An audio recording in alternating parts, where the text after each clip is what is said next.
Well, Dr. Mila began, her voice laced with a hint of awe.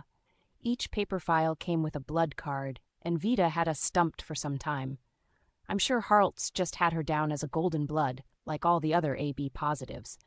But in truth, Vita is the only golden blood we've come across. Hartz couldn't discern the difference. He wasn't made for that. Dr. Furnius leaned closer, his eyes wide. Wait, you're saying Vita is Rh null? Mila smiled, yes. Colt looked at them. What are you talking about? Yes, Dr. Mila smiled.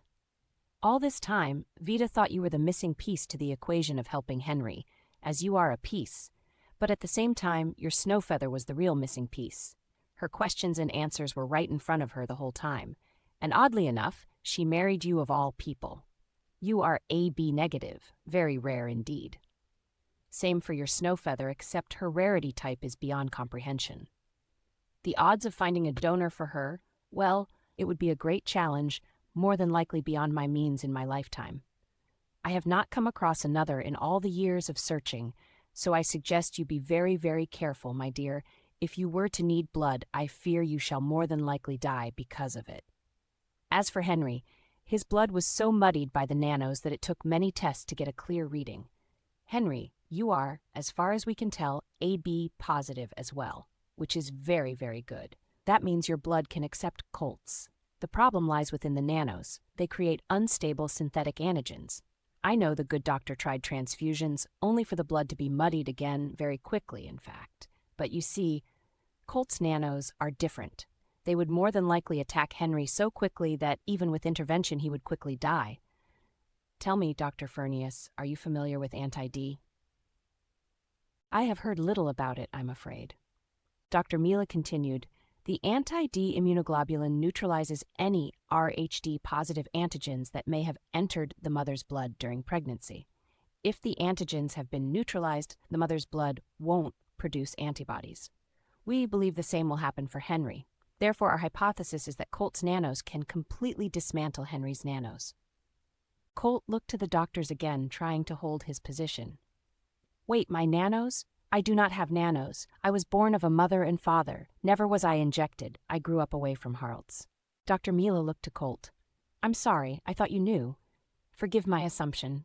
I was hoping you could bring light to the nanos as well, but I suppose for now that's a closed door. Dr. Furnius came forward, looking to Colt. It is true what she says, Colt. I've tested your blood and your children's. Colt gave a hated glance, but then steadied it. They are safe, Colt. They do not have any nanos in their blood. Perhaps your mother has the answers. Colt twisted to see Dr. Mila again. She's here? Well, no, but I thought your grandfather here would know of her whereabouts. Colt looked to her puzzled. Dr. Mila seemed nervous, twiddling her fingers. Oh dear, I fear I made a grave boo-boo. I assumed he told you who he was in relation to you by now. She looked to Dr. Furnius. Colt turned swiftly again. You? Dr. Furnius put up his hands in defense. Now then, Colt, I didn't know how to tell you. I know I'm not one of your favorite people as it is. Colt took a step toward him, then another, until he was up on the old man, grabbing him quicker than the doctor could move, hugging him close. I heard a slight whisper, but had no idea what he had said, till much later, which was, if you speak of our children again around this woman, you will live to regret it over and over again. Understand? Now hug me back and smile. Oh, good, Dr. Mila smiled reluctantly. I was afraid I was going to have to suture the good doctor here up, she said nervously, somewhat jokingly. Colt held Dr. Furnius a long moment, then patted him on the back. No need to worry about that, doctor. Now that I know, I can treat him as he well deserves. Oh, wonderful. Thought I did a whoopsie-poopsie there. Not at all, Colt smiled toward her. So you're saying if we all agree, you would try to help Henry? One thing puzzles me. So many papers, probably thousands of people. How did you find us so quickly? Did you scan us? Goodness, no, but I'm glad you asked. Our head of that department has a photographic memory. Without Harrison, we would be lost in a mountain of paperwork. Conveniently, he was getting an ice cream across from the hotel when he saw all of you walking with tea. He came to me concerned for safety, but I told him you all were fine and to be welcomed like any other guest of this town.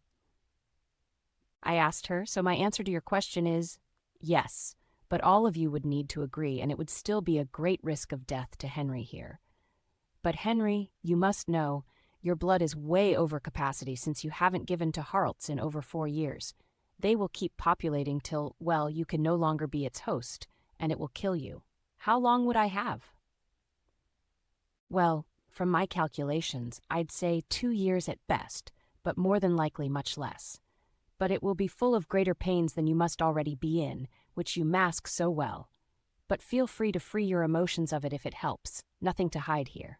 Henry straightened his posture slightly. I assure you, madam, I am very well for the time being. That is good to hear, Mila said meekly. Well then, shall I show you around our facilities? Colt was the one to speak next. Yes, it will give us some time to think about what you have said. Our good doctor here is looking for an apprentice or two to learn from him. Is there a chance that he may find someone here? Perhaps we can do some sort of trade?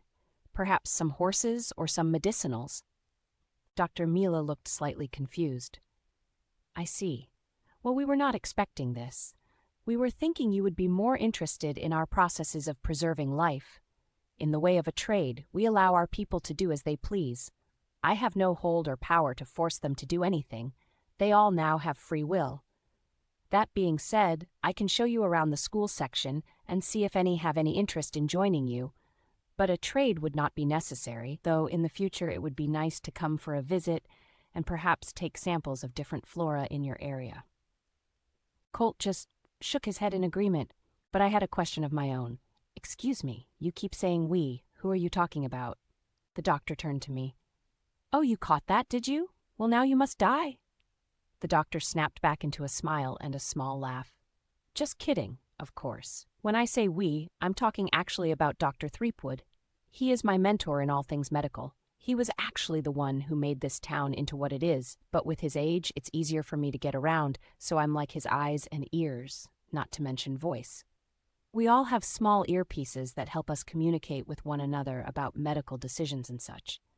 I press one button here, and it goes directly to my logs, and I can say who I wish to talk to, and it directs me to their line, somewhat like in the ancients' time, a telephone or cell phone.